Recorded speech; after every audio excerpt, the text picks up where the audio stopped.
Pak Stalin, kalau Anda bisa membangun sebuah negara dari nol, di mana Anda akan menempatkannya? Apakah ada contoh lokasi yang mirip? Saya akan memilih kawasan Asia Tenggara. Mungkin di sekitar garis khatulistiwa. Lokasinya strategis, dekat jalur perdagangan dunia, dan memiliki iklim tropis. Bisa kita contoh seperti Indonesia? Kenapa memilih iklim tropis, Pak? Bukankah negara dengan 4 musim terlihat lebih menarik? Iklim tropis memberikan keuntungan karena sumber daya alamnya melimpah sepanjang tahun. Pertanian, perikanan, dan kehutanan dapat menjadi pilar ekonomi yang kuat.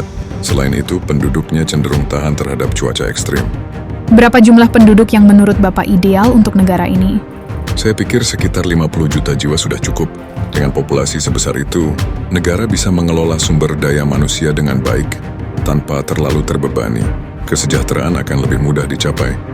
Bagaimana dengan luas wilayahnya? Apakah perlu sebesar negara besar seperti Rusia? Tidak perlu terlalu luas. Mungkin sekitar 500.000 km persegi, hampir setara dengan Thailand. Wilayah seperti itu cukup untuk mendukung populasi dan sumber daya yang seimbang. Kalau begitu, bagaimana dengan ideologi negaranya? Apa yang akan menjadi landasan? Ideologinya anti-barat, tetapi bukan berarti anti-modernisasi. Kita fokus pada kemandirian, keadilan sosial, dan perlindungan budaya lokal. Prinsip dasar, tidak bergantung pada kekuatan asing. Sebelum lanjut nonton videonya, silahkan terlebih dahulu menekan tombol subscribe dan aktifkan lonceng notifikasinya, agar Anda tidak ketinggalan video-video terbaru dari channel ini. Menarik sekali, Pak Stalin. Ya, tapi kalau anti-barat, bagaimana dengan teknologi? Bukankah sebagian besar teknologi berasal dari sana? Kita tidak menolak teknologi, hanya saja kita akan mengembangkan sendiri. Kita perlu memperkuat penelitian dan pendidikan untuk menciptakan teknologi lokal yang sesuai dengan kebutuhan negara. Lalu bagaimana bentuk pemerintahan yang Bapak bayangkan? Saya membayangkan semacam sistem semi-demokrasi, di mana pemimpin dipilih, tetapi memiliki wewenang kuat untuk menjaga stabilitas dan arah pembangunan, mirip dengan model kepemimpinan di beberapa negara Asia. Apa fokus utama pembangunan negara ini? Pertanian modern, teknologi hijau, dan pendidikan berbasis nilai-nilai lokal. Semua itu menjadi fondasi untuk ekonomi mandiri dan masyarakat yang sejahtera. Kalau bicara budaya, bagaimana cara mempertahankannya dari pengaruh globalisasi? Dengan memperkuat identitas nasional, bahasa, seni, dan tradisi harus menjadi bagian dari kurikulum pendidikan. Selain itu, kita batasi penetrasi budaya asing melalui media. Lalu bagaimana negara ini akan membangun hubungan dengan dunia luar?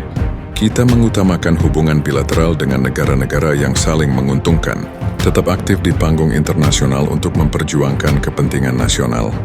Lalu bagaimana dengan militer, Pak? Apakah negara ini akan memiliki kekuatan militer besar? Militer harus kuat, tetapi fokus pada pertahanan, bukan agresi. Kita prioritaskan pengembangan teknologi militer lokal dan strategi pertahanan berbasis wilayah.